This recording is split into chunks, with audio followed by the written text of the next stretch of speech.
Welcome to African Boss. It's your boy Yao Bantu. If you did not know this, Malawi and Zambia, as close as we are, we cousins, we have banter back and forth, but we also have some, should I say, some neighboring back and forth, some disputes. But these disputes, these disagreements are meant to be about pieces of land.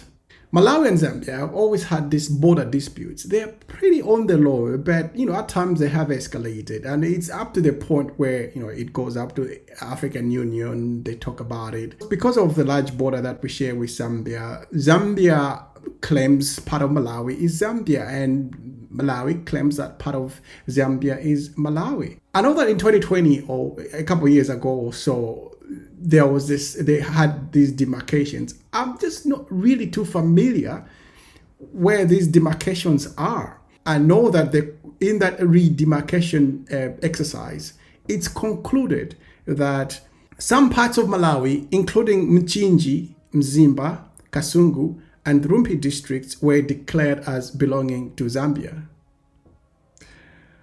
Yeah. Do you know what? Do you know my initial thought was that, okay, maybe Malawi will have a bit of land from Zambia, but it's actually the other way around. Can I say that again? Mchinji, Mzimba, Kasungu, and Rumpi districts were declared as belonging to Zambia. That's all the literature says. I don't know how much of it, how much land is actually declared as Zambia's, or is it certainly not whole districts, because if it's whole districts, you'd be like, no, man. Zambians could just have the whole Malawi then. No wonder why Zambians always say that Malawi is a province of Zambia. I mean, if we're already a small country, and if we give away those districts, maybe you help me out.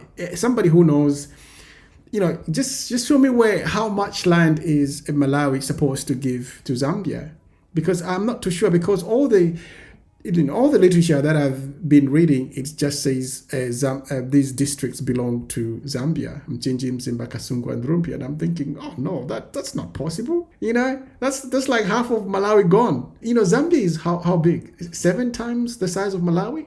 Oh God, man. Yeah, no, not good. I don't like that. I don't like it. But apparently that's what the demarcation says. But having said that, remember Dr. Kamuzibanda and KK Kenneth Kaunda had a bit of a back and forth. And this is from 1968. There was a conference where Kamuzibanda declared that the borders were actually quite wrong. And he said that Malawi territory starts from Ruangwa River, so that's further into eastern province of Zambia, and up to the coast of Indian Ocean. So he took some parts of Tanzania and Mozambique. I'll show you the map which he proposed that Malawi was supposed to be like. I think he was going through history, and I can see where Dr. Banda is coming from, because especially with the Chewa, and you see Malawi as a country on its own does not make too much sense, isn't it? Some people actually think that Malawi is too small to survive on its own. I don't think so. I think Malawi can and must survive on its own. I'm not big on the borders. I wish we didn't have these borders. Apparently then, Kamuzu, this was in September 1968, he then ordered Malawi gunboats on Lake Malawi to start patrols. I'm thinking, okay, we all know Lake Malawi, okay, so we're claiming Zambia, Tanzania, and part of Tanzania, Mozambique, and Zambia, and then he orders Malawi gunboats on Lake Malawi to start doing patrols. Where are you gonna patrol? Just around Lake Malawi or what? So anyway, apparently that was the order, and that's the story. But Dr. Kaunda, he on the 27th of September, he said to Dr. Bandalat, hey, you either declare war on Zambia or you stop it. He said, otherwise we are not going to establish diplomatic relations with Malawi until you renounce your claims. Dr. Kaunda obviously went to Tanzania and Mozambique, and obviously said to them, look what Dr. Banda is doing. And Julius Nyerere supported Dr. Kenneth Kaunda and said, we are with you. Dr. Banda really did not get along with most of the Pan-African leaders. As you are aware, Dr. Banda was more pro-Western.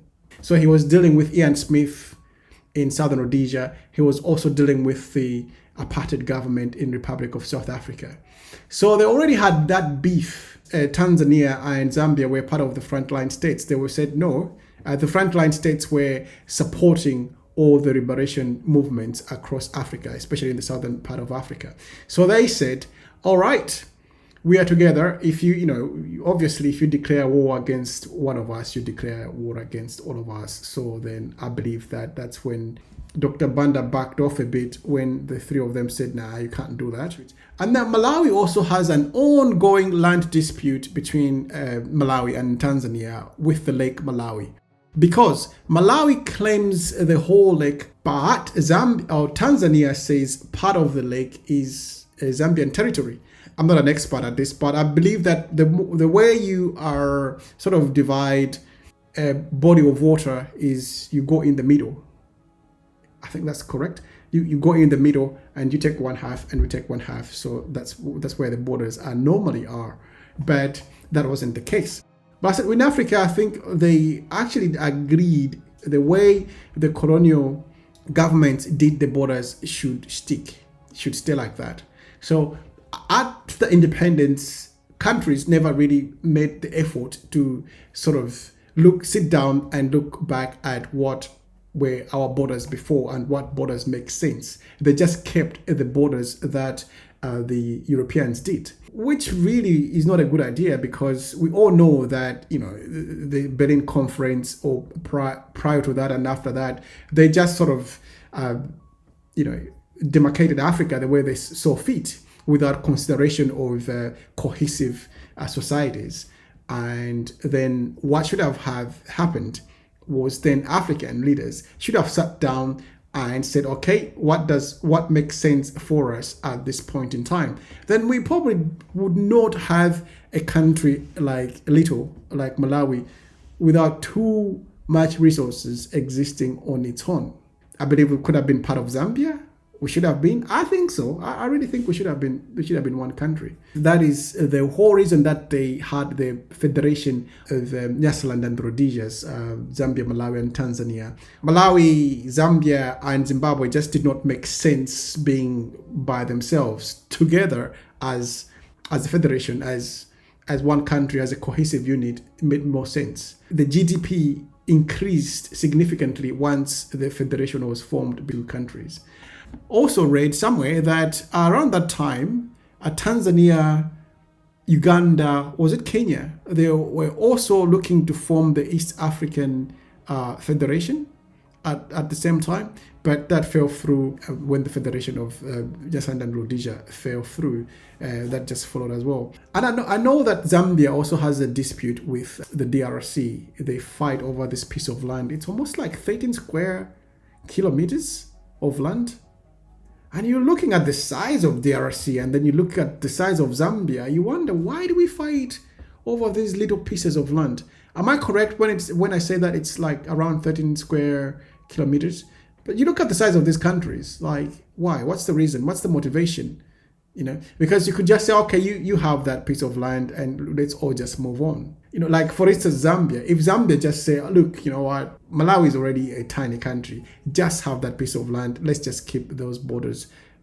We agreed as before. We don't have to fight over these little pieces of land. You can have it. We always talk about borders. Why do we even have borders? Blah, blah, blah. But if we can't give each other the small pieces of land, if we can't let go, how are we going to, even form a federation or anything like that? So the situation on the ground in Africa is totally different. Pan-Africanism is actually quite further than we think, because we are very, very much divided and we cling to our borders so much. And so that this talk of Pan-Africanism, sometimes I just listen to it and thinking, yeah, the situation on the ground is different. It's way too different. Look at what's going on in Africa at the moment. Burundi, Rwanda, Kenya, Tanzania. There are all these disputes back and forth. You look at the Sahel region, there's just a lot going on. Ethiopia, West Africa, we're all at each other's neck. As Africans, I think we are much more divided than we think we are. So anyway, leave your comment below. Tell me what you think about it, and I'll see you in my next one. Peace.